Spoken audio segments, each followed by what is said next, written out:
नमस्कार। आज हामी एउटा निकै महत्त्वपूर्ण र उत्साहजनक विषयमा छलफल गर्दैछौँ। नेपालमा हालै पत्ता लागेको भनिएको मिथेन ग्यासको विशाल भण्डार। हामी चाहिँ वायन समाचारको भिडियो ट्रान्सक्रिप्टलाई आधार मानेर यसको सम्भावना, चुनौतीहरू यिनै कुराहरू खोतल्ने प्रयास गर्नेछौँ। सुरुमै कुरा गरौँ न, यो 1.12 अर्ब घनमिटर भन्दा बढी मिथेन ग्यास रे। सुन्दा नै कस्तो अचम्म लाग्ने। अनि यो पत्ता लगाउन 4 किलोमिटर भन्दा गहिरो खन्नु परेको थियो रे, त्यो पनि 1 वर्षभन्दा बढी लगाएर। यो त साँच्चै ठुलो प्रयास हो नि, है? हो, निश्चय पनि यो प्राविधिक हिसाबले हेर्दा निकै जटिल र समय लाग्ने प्रक्रिया नै थियो। सन् 2023 को मध्यतिर सुरु भएको यो अन्वेषणको क्रममा निकालिएका चट्टानका नमुनाहरू छन् नि, ती विस्तृत परीक्षणका लागि चीन पठाइएको छ। अब खासमा मुख्य प्रश्न त के हो भने, के यो ग्यास व्यापारिक रूपमा निकाल्न साँच्चै सम्भव छ त? कति फाइदाजनक हुन्छ? यसको चाहिँ अन्तिम प्रतिवेदन यो वर्षको डिसेम्बरसम्ममा आइसक्छ भन्ने अपेक्षा गरिएको छ। डिसेम्बर? भनेपछि त अब धेरै टाढा छैन। यदि नतिजा साँच्चै सकारात्मक आयो भने यसले नेपालको, सुन्नुस् न, आगामी 50 वर्षको ऊर्जा आवश्यकता धान्न सक्छ भन्ने अनुमान गरिएको छ। यो त कल्पना गर्न पनि गाह्रो कुरा भयो। यसले त हाम्रो आयातित इन्धनमाथिको निर्भरता ह्वात्तै घटाउने भयो। अनि आर्थिक बचत मात्रै होइन, ऊर्जा सुरक्षामा पनि त कत्रो ठुलो फड्को हुन्छ नि, होइन र? त्यो सम्भावना निकै बलियो देखिन्छ। अब 50 वर्षको आवश्यकता धान्ने अनुमान त अहिलेको खपतको आधारमा होला, समयसँगै बढ्न पनि सक्छ। तर यसले निश्चय नै अहिले हामीले प्रयोग गर्ने एलपीजी ग्यास, अरू पेट्रोलियम पदार्थ, त्यसमाथिको निर्भरता चाहिँ उल्लेख्य रूपमा घटाउन सक्छ। अर्को महत्त्वपूर्ण पक्ष पनि छ। यो मिथेन CH4 लाई कोइला र तेलभन्दा तुलनात्मक रूपमा सफा इन्धन मानिन्छ, किनभने यसले प्रति ऊर्जा एकाइ कम कार्बन डाइअक्साइड फाल्छ। तर एउटा कुरा के बुझ्नुपर्छ भने, यो पनि आखिरमा त जीवाश्म इन्धन नै हो। सफा भए पनि जीवाश्म इन्धन नै हो, यो कुरा चाहिँ विचार गर्नै पर्ने भयो। त्यसो भए मानिलिउँ डिसेम्बरमा रिपोर्ट सकारात्मक नै आयो, होइन? अनि के हुन्छ त? के सबै कुरा टुङ्गिन्छ, तुरुन्तै ग्यास निकाल्न थालिहाल्न मिल्छ? त्यति सजिलो चाहिँ छैन।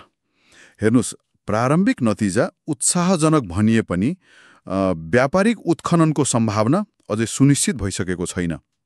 कति सजिलै निकाल्न सकिन्छ, लागत कति पर्छ, विश्व बजारमा यसको मूल्य कस्तो रहन्छ, यी सबै कुराले निर्धारण गर्छ। अधिकारीहरूले पनि यो अझै पक्का भइन सकेको पुष्टि हुन बाँकी रहेको बताएका छन्। यदि सबै कुरा मिल्यो, सकारात्मक देखियो भने बल्ल अर्को चरणको उत्खननको काम सुरु हुन्छ। त्यसका लागि नेपाल र चीन बीच फेरि नयाँ सम्झौता गर्नुपर्ने हुन्छ। भनेपछि अझै प्रक्रिया बाँकी छ। अनि यो अन्वेषण प्रक्रिया त अहिले भर्खरै सुरु भएको त होइन होला? यसको अलि पृष्ठभूमि के हो? कसरी सुरु भयो यो सहकार्य? हो, तपाईले एकदमै सान्दर्भिक कुरा उठाउनु भयो। यो पेट्रोलियम उत्खननको प्रक्रिया खासमा सन् 2019 मा सुरु भएको हो। तत्कालीन प्रधानमन्त्री केपी शर्मा ओलीको सरकारको पालामा नेपाल र चीन बीच एउटा गभर्मेन्ट टु गभर्मेन्ट G2G सरकार सम्झौता भएको थियो। हो, त्यही सम्झौता अन्तर्गत यो काम अघि बढेको हो। G2G सम्झौता हुनुले नै यसमा दुवै देशको उच्च तहको राजनैतिक र सरकारी प्रतिबद्धता छ भन्ने देखाउँछ। अनि स्रोतहरूका अनुसार पूर्व प्रधानमन्त्री ओलीले यो प्रारम्भिक खोजप्रति खुसी पनि व्यक्त गर्नुभएको जानकारी आएको छ। हो र? भनेपछि यो त लामो समयदेखिको प्रयास र एउटा उच्च स्तरीय सहमतिको परिणाम पो रहेछ। अब यदि सबै कुरा मिल्यो, व्यावसायिक उत्पादन पनि सुरु भयो भने यसले त नेपालको अर्थतन्त्र, ऊर्जा सुरक्षा अनि हाम्रो अन्तर्राष्ट्रिय सम्बन्धमा समेत निकै ठूलो दूरगामी प्रभाव पार्न सक्ने देखियो नि त। हो, सम्भावना ठ्याक्कै त्यस्तै देखिन्छ। ऊर्जामा आत्मनिर्भर भयौँ भने हाम्रो व्यापार घाटा कम हुन्छ, आर्थिक वृद्धिमा सहयोग पुग्छ, यी सबै सम्भावनाका ढोकाहरू खुल्न सक्छन्। तर फेरि पनि मुख्य कुरा के हो भने, यसको सफल र जिम्मेवार व्यवस्थापन कसरी गरिन्छ, त्यसले नै यसको वास्तविक प्रतिफल कस्तो हुन्छ भन्ने निर्धारण गर्छ। हुन्छ।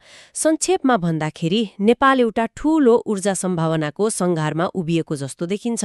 1 अरब घनमिटर भन्दा बढी मिथेन ग्यास भेटिएको खबर छ, जसले दशकौंसम्म ऊर्जा दिन सक्ने अनुमान पनि छ। तर यो प्रारम्भिक चरण मात्रै हो। व्यापारिक सम्भाव्यता कति छ त्यो हेर्न बाँकी छ। उत्खननका लागि थप काम र सम्झौताहरू पनि आवश्यक छन्। अनि यो प्रयास नेपाल चीन G2G सम्झौता अन्तर्गत अघि बढेको रहेछ। हो, तपाईले एकदम ठीक सारांश दिनुभयो। सबै कुरा समेटियो।